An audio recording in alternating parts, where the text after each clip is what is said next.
Hey besties, welcome back to Laughing Through It. I hope you guys are doing amazing, because if you're not, congratulations. You and I are on the same team this week. Life has been chaotic. Like, not cute, oops, I forgot my coffee, chaotic. I'm talking, where did I pack my deodorant and why is there a random spatula in my bedroom? Kind of chaotic. I'm in the middle of moving. Whoever said moving was exciting clearly wasn't the one carrying 27 boxes labeled miscellaneous that somehow weigh the same as a small car. Also, why do we keep things? I found a charger to a phone I haven't owned in probably 8 years. I looked at it and genuinely thought, well, I might need this. No, Cody, you absolutely will not. Moving has made me realize I either have an emotional attachment to everything, or I'm one step away from being featured on a reality show. But in all seriousness, moving has been stressful.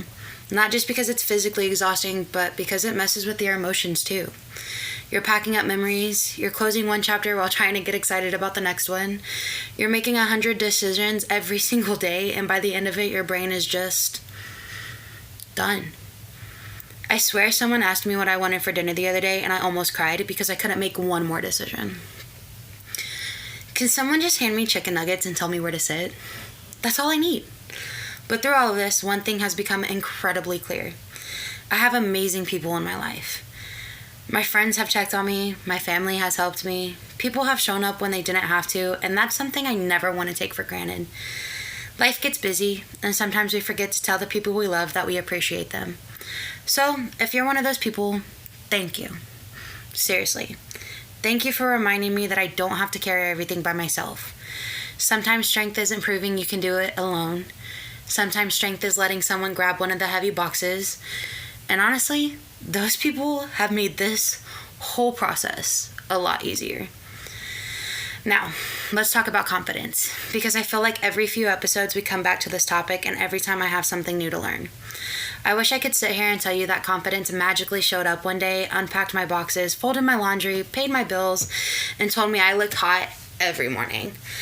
Unfortunately, she must have got lost on the way. Confidence is still a battle. Every single day. Some mornings, I wake up feeling unstoppable. Other mornings, I look in the mirror and my brain immediately starts acting like the world's meanest internet troll. It's wild how our own minds can say things we'd never say to another person. If one of my best friends comes to me and said the things I sometimes say to myself, I'd be ready to fight whoever hurt them. Meanwhile, it's me. I'm the problem. Taylor Swift was onto something, but here's the difference now. I recognize that voice. I don't automatically believe it anymore. That doesn't mean it's gone. It just means it doesn't get to drive the car anymore. I can sit quietly in the back seat while I keep moving forward. That's what growth looks like. Not perfection, progress. Now, can we have a little accountability moment? Because your girl has definitely slipped back into some old eating habits. Stress has been kicking my butt, and apparently my brain decided the solution was, you know what would fix this?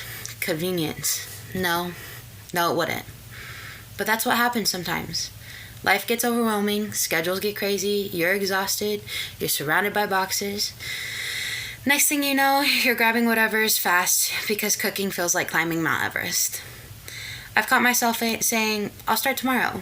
And somehow tomorrow keeps filling a change of address form too.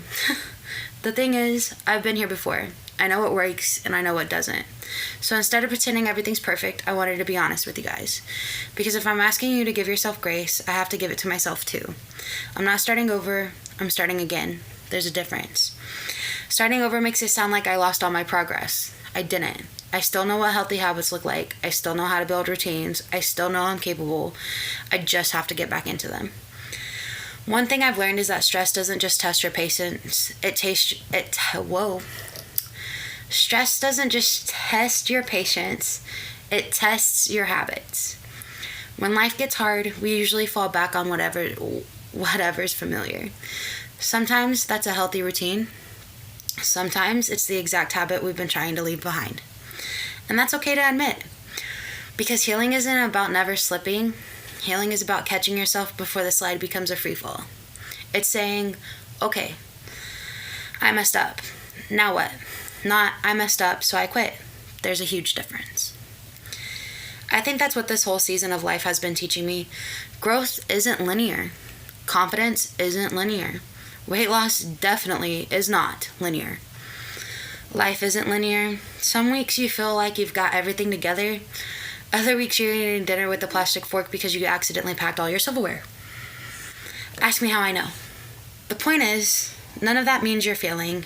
It means you're living. Life is messy. Sometimes literally. So here's my challenge for you this week. Give yourself permission to begin again. Maybe that's with your confidence. Maybe it's your health. Maybe it's finally making that phone call you've been avoiding. Maybe it's cleaning one room instead of worrying about the whole house. Whatever it is, take one step. That's it.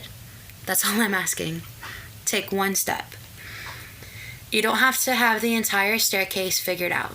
Just the next step. And if you've slipped lately like I have, this is your reminder that one bad day doesn't erase months of progress. One bad week doesn't define you. One setback doesn't get the final say. You do. You're doing this for you. So don't give up on yourself. Thank you, besties, for always letting me show up exactly as I am. Some weeks I'm confident. Some weeks I'm a little stressed. Some weeks I'm wondering why I own 6 empty notebooks that I swore I'd use someday. But every week I know I have you guys, and that means more than you'll ever know. I love you all so much. Keep choosing yourself. Keep showing up. Keep laughing through the chaos. And remember, progress isn't about being perfect. It's about refusing to quit. I'll see you guys next week. And we are one episode away from finishing season 2. So season 3 is going to be us in the new house. So this is episode 12. Episode 13 is going to be us in the new house and how that's all going. And then season 3 starts for Laughing Through It. And so I just want to thank everybody for everybody for listening. Thank you so much. Don't forget to follow and share the podcast. And thank you to all the guests I had this season and last season. And here's to many more memories and many more friends and life updates and craziness for this new journey and this new house. So, yeah. I will talk to y'all last week. I will talk to y'all next week. Hopefully I can stay on top of this. I had to get out last week's episode along with this week's episode this week because I did not find time for myself last week. I mean, I did. I went out, but I did not find time for the podcast, and that's where I kind of feel like I let y'all down. But that's okay because we're only human, right? Anyways, thank you guys for listening. Thank you for letting me ramble about my life and everything that's happening in it. And stay tuned for episode 13, which is the last episode of season 2. And then can't wait for y'all to join me in season 3. Bye, besties.